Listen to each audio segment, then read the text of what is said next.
किया गया अल्लाह की वहदानियत पर, और अल्लाह तबारक व ताला को बॉडी लेस नहीं माना। हमारे हिंदू भाइयों, इतना आसान नहीं है मुसलमानों को इस अकीदे से भटकाना। आप पढ़िए अपनी किताबों को। हम अल्हम्दुलिल्लाह we are on the religion strictly. हम यकीन के साथ, ताकत के साथ अपने अकीदे के ऊपर काबिज हैं, अपने अकीदे के ऊपर हम लोग डटे हुए हैं और मरते दम तक इंशाअल्लाह डटे हुए रहेंगे। आपको डटने की और आपको जानने की जरूरत है। धर्म का मतलब बताकर लोगों को गलत तरीके से उसका मीनिंग बतलाकर लोगों के बीच में भ्रम फैलाते। क्या कहते? धर्मो रक्षति रक्षतः। ए लोगों, तुम धर्म की रक्षा करो, धर्म तुम्हारी रक्षा करेगा। और कुछ लोग यूं तक बोल देते हैं कि देखो मौलाना, धर्म कुछ नहीं। हम कहते हैं कि धर्म सब कुछ है, इसलिए कि शरीरेण शमम नासम सर्वमन्यद्धि गच्छति। इंसान की बॉडी, इंसान का आकार खत्म हो जाएगा, लेकिन इंसान जो अमल करके जाएगा इस दुनिया से, मरने के बाद उसका वही अमल सामने आएगा। ला युगादिरु सगीरतन वला कबीरतन इल्ला अहसाहा। पूरी मेमोरी लोड हो गया, उसमें सेव हो गया, रिकॉर्ड हो गया आपकी जिंदगी की पूरी हिस्ट्री, पूरी इतिहास। मरने के बाद कल क़यामत में अल्लाह तबारक व ताला लोगों के सामने में आपको बुलाएगा। कोई ट्रांसलेटर नहीं होगा कल क़यामत के मैदान में। अल्लाह और वो बंदा सामने होगा डायरेक्ट। बताओ लिमनिल मुल्कुल यौम।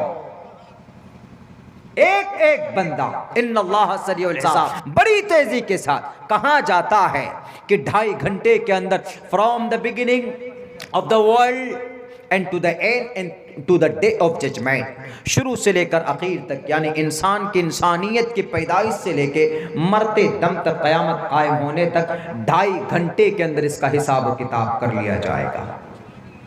कोई ट्रांसलेटर नहीं, डायरेक्ट अल्लाह तबारक व ताला सामने होगा। इसलिए हिंदू भाइयों से कहते हैं कि आप 33 करोड़ देवी देवताओं को छोड़ो, एक ईश्वर की भक्ति करो और एक अल्लाह की ज़ात पर आस्था रखो। हमारा अगर यह अकीदा है कि अल्लाह तबारक व ताला को कोई छू नहीं सकता, कोई पकड़ नहीं सकता, तो हम अल्लाह के कुरान के फरमान के मुताबिक हमारा यह अकीदा, लैसा कमिस्लिही शै, कोई पकड़ ही नहीं सकता, अल्लाह को देख नहीं सकता। I am not able to see the self of God, of Lord. Allah की ज़ात को हम नहीं दे सकते। We can't imagine that.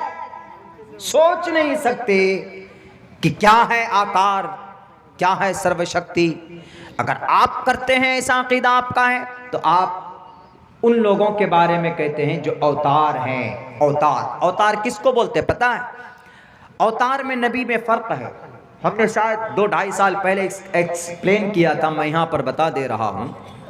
अवतार में और नबी में, रसूल में फ़र्क है। नबी और रसूल कौन होते हैं? अल्लाह तबारक व ताला इंसानों में से बर्पा पैदा करते हैं, इंसानों में से ही किसी को चुनते हैं कि भाई ये नबी है, या पैदाइश के बाद इंसानों में से, हम और आप में से ही। जैसे अल्लाह के नबी अलैहिस्सलाम को कुरैश में से ही चुना, हाशमी ख़ानदान से चुना, नबी आखिरुज़्ज़मा आप अलैहिस्सलातु वस्सलाम। एक एग्जाम्पल दे रहा हूँ, हज़रत मूसा को उसके कौम से चुना, हज़रत ईसा को उसके कौम। अल्लाह तबारक व ताला ने हज़रत दाऊद को, हज़रत सुलेमान को चुना। तो अल्लाह तबारक व ताला इंसानों में से चुनते हैं, किसी को रसूल बनाते हैं, कि कोई नबी रहते हैं, अल्लाह के पैगाम को, अल्लाह की शरीयत को लोगों तक पहुँचाते हैं। ये हमारा अक़ीदा है कुरान और शरीयत के मुताबिक। लेकिन हमारे हिंदू भाई जो है, उनका यह अक़ीदा नहीं होता है। अवतार मतलब अवतरित होना, उतरना। अवतार से उतरना है। उतरना हिंदी वर्ड है, यह अवतरित संस्कृत से निकला है। It is divine and from the Sanskrit word अवतरुण, अवतरित, अवतार, अवतीर्ण से निकला। अवतीर्ण, उतर जाना। यानी हमारे हिंदू भाइयों का यह अकीदा है। गीता के उस मंत्र को पढ़ेंगे तो पता चलेगा जिसमें कहा गया कि धर्म की जब अच्छाई की जब हानि होती है, जब जिना के बाज़ार गर्म हो जाते हैं, सूद ज़्यादा खाया जाता है, मासूम इंसानों के ऊपर जुल्म ज़्यादती होती है, मज़लूम लोग ज़्यादा पाए जाते हैं, जालिमों का जुल्म बढ़ जाता है, जब तब वो हाँ हर इलाके का अवतार अलग होगा। जैसे मिसाल के तौर पर हमारे भारत में कुछ लोग ऐसे हैं कि जो जालिम हैं। वो कौन से जालिम है? मिसाल के तौर पर अगर सियासत के मैदान में कोई करप्ट नेता है, कोई करप्ट नेता का मतलब जुल्म बहुत करता है, बच्चों की, बेटियों की, समाज की बेटियों की रेप करता है, और कोई भी अगर मंत्री बना बैठा है तो जितने भी डिपार्टमेंट उसके पास है तो वो सब पैसा को खा जाता है, हड़प कर जाता है, तो जुल्म हुआ, जनता का पैसा खाया, बेटियों की इज्जत लूटी, अपने पावर का गलत इस्तेमाल किया। तो अब इस नेता को, इस मंत्री जी को सुधारने के लिए, हिंदू भाइयों का अकीदा, इस मंत्री जी को सुधारने के लिए, इस एमएलए एमपी साहब को सुधारने के लिए ईश्वर आएगा, मंत्री बनकर ही आएगा, यानी वो नेता बनकर आएगा, वो नेता बनकर ही आएगा, एक आम जनता नागरिक बनकर नहीं आएगा। अगर कोई डाकू है, राक्षस है, तो उस डाकू और राक्षस को मारने के लिए ईश्वर डाकू और राक्षस बनकर ही आएगा, ये कॉन्सेप्ट है। और वो पैदा नहीं करता है, बल्कि वो अपने अंदर कन्वर्ट करके, अपने अंदर चेंजिंग करके, and convert to human beings and convert to mankind of the world, वो दुनिया के इंसानों के तरह बन के अपने आप को अपनी जात में तब्दील करके इंसान बनकर आ जाता। जहां जो जरूरत पड़ जाती वहां वैसा बनकर के आ जाएगा और उस बुराई का सत्यानाश करेगा, उस बुराई को खत्म करेगा। यदा यदा ही, जब जब धर्म सगलाने, धर्म का हानि होता है, भवति भारता अभ्युत्थानम धर्मस्य तदात्मानम, तब तब धर्म की रक्षा के लिए, धर्म की हिफाजत के लिए, उसको बचाने के लिए वो इंसानी रूप धारण करके इस पृथ्वी पर आता है, तब जाकर वो धर्म की रक्षा करता है। यानी धर्म महान है। तो पूछो ना इन लोगों से, ये लोग जो बोलते हैं, मुसलमानों से सवाल करते हैं कि मुसलमान पहले तुम्हारा धर्म है कि पहले तुम्हारा मुल्क है, लोगों को उलझाते हैं। अगर आप कहेंगे कि मैं पहले मुसलमान, तो पहले अगर आपने बोल दिया कि मैं मुसलमान हूं, मैं धार्मिक हूं, तो आप टेररिस्ट हैं, आप दाइश से जुड़े हुए हैं, आप अल-कायदा के आदमी हैं, ये फौरन आपके ऊपर एकदम आरोप लग जाएगा। आपने पहले धर्म, धार्मिक क्यों बोला अपने आप को? हालांकि क्या कहा गया, धर्म का कितना बेहतर सुंदर ताकीद की गई है। धार्मिक बोलने को क्या कहा गया? बी रिलीजियस पर्सन, धार्मिक बनो। कौन कहता? गीता कहता है। संस्कृत में श्लोक और मंत्र मौजूद है, धर्मो रक्षति रक्षतः, धर्म की रक्षा करोगे तो धर्म तुम्हारा रक्षा करेगा। ये मंत्र है, श्लोक है। यानी धार्मिक बनने के लिए कहा जा रहा है। अब अगर मुसलमान धार्मिक बनता है, पहले नंबर पर अगर वो बोलते कि आई एम अ मुस्लिम, तो आप कहेंगे कि ये मौलाना अब्दुल्ला टेररिस्ट है, इसको देश से मोहब्बत नहीं। देश से मोहब्बत होता तो अपने आप को मुस्लिम के बजाय क्या कहता? आई एम इंडियन, मैं पहले इंडियन। हमसे कई बार सवाल हुए थे, हमने ये जवाब ऐसा दिया था गोल मोल, क्योंकि जैसा सवाल वैसा ही जवाब कभी कभी देना पड़ जाता। उन्होंने कहा कि मौलाना आप पहले मुसलमान के पहले इंडियन। हमने कहा कि हम दोनों हैं। अगर बोलते कि पहले इंडियन तो भी मसला खड़ा होता, अगर बोलते कि पहले मुस्लिम तो और बड़ा मसला खड़ा हो जाता। हम पर FIR करके मौलाना अब्दुल्ला सालिम देशद्रोही हैं, इनको अंदर डाल दिया जाए। UAPA लगाकर अंदर चले गए, सारी ताकत उनके पास है। अब कैसे जवाब देंगे आप? आपसे अगर कोई सवाल करे, you are a Muslim first, you are Indian first, at that time what will you do? What will you give answer him? क्या जवाब देंगे आप उसको? आपको गोल गोल जवाब देना, ऐसा जवाब देना होगा कि उनकी जो नीयत है फंसाने की, आपको उनकी इस नीयत को तोड़ना पड़ेगा। हमने कहा कि in one time we are both, हम मुस्लिम भी हैं इंडियन भी, दोनों पहले नंबर पर हैं हम, पहले नंबर पर।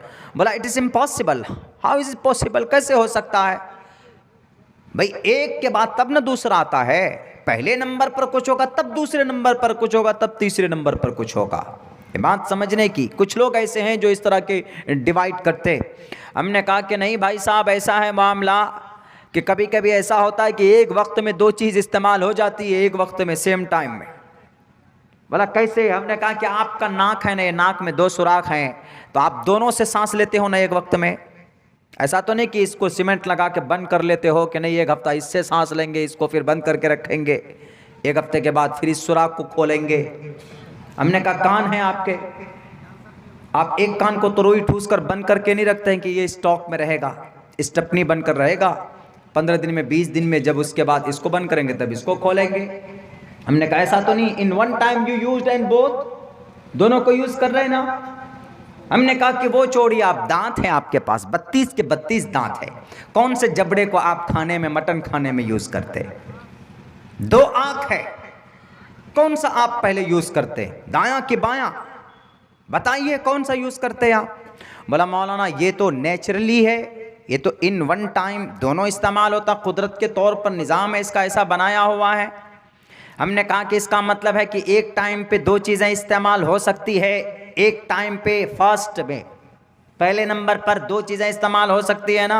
हमने कहा कि जैसे दोनों नाक से हम सूंघ सकते हैं, दोनों कान से हम सुन सकते हैं और दोनों आँख से हम इन वन टाइम देख सकते हैं, तो ऐसे ही in one time at a time हम मुसलमान भी हैं और हम इंडियन भी हैं, हम भारतीय भी हैं।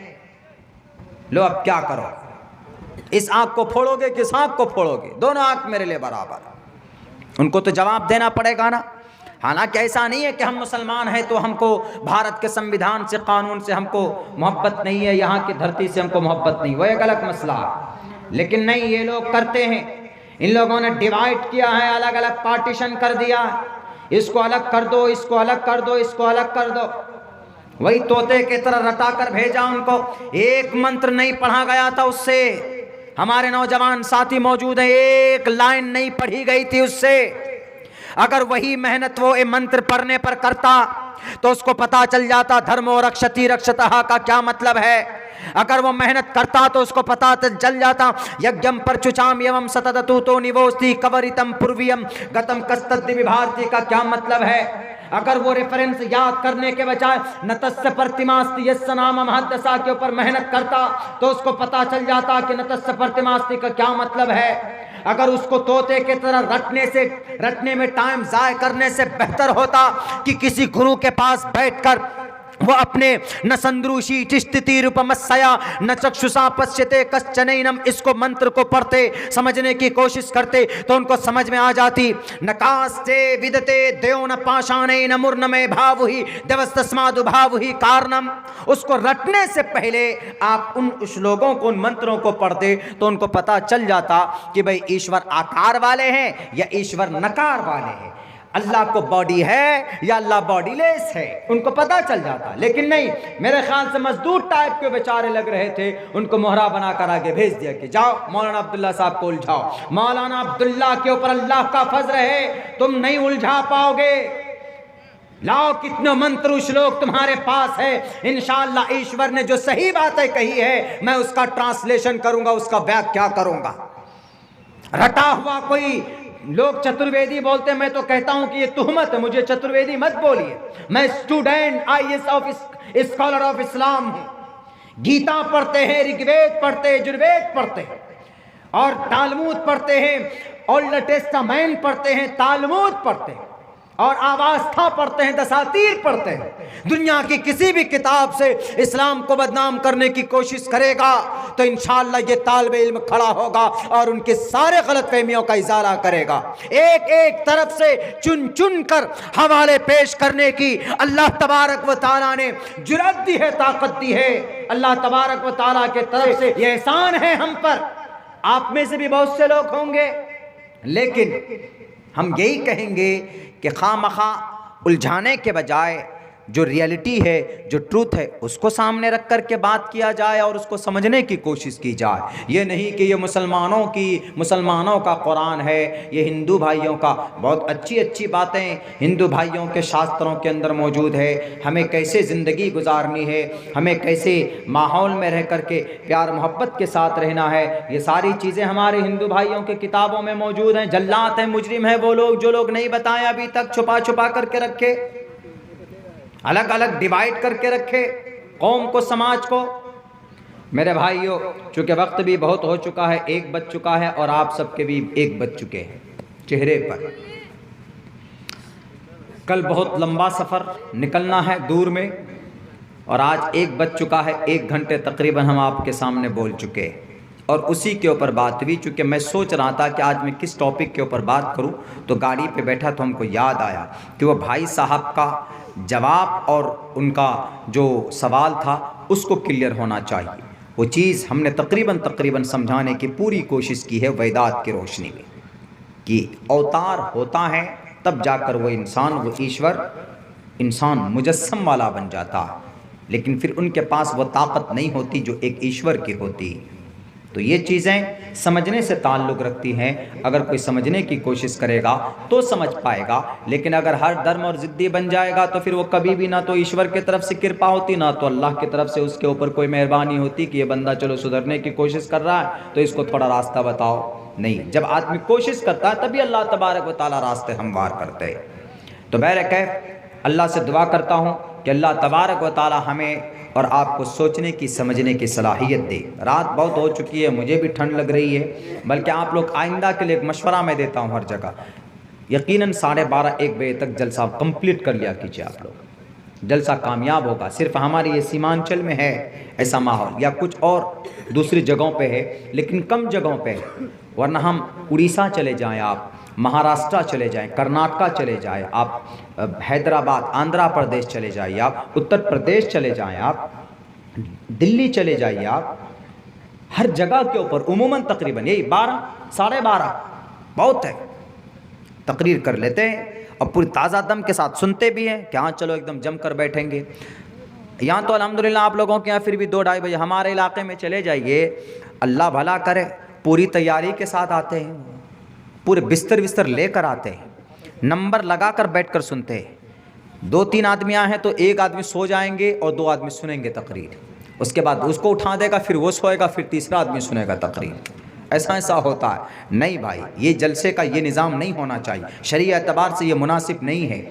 आप 1 बजे तक, 2 बजे तक, ज़्यादा से ज़्यादा 1-1:30 बजे तक कीजिए, उसके बाद सोइए। बॉडी की ज़रूरत है सोना, नींद को देना, उसके बाद फिर उठकर फजर की नमाज़ पढ़िए। जलसा पूरी रात नहीं करेंगे तो अल्लाह नहीं मारेगा, लेकिन नमाज नहीं पढ़ेंगे तो मार मार कर लाल कर देगा अल्लाह तबारक व तआला। इसलिए नमाज ज़रूरी है। तो ये कोशिश करें तो इंशाअल्लाह सुधार पैदा होगा। अल्लाह आपके इस जलसे को बेइंतहा कबूल फरमाए, आपकी मेहनत और कद्दो काविश को अल्लाह तबारक व तआला निजात का ज़रिया बनाए। बहुत बहुत शुक्रिया, जज़ाकल्लाह।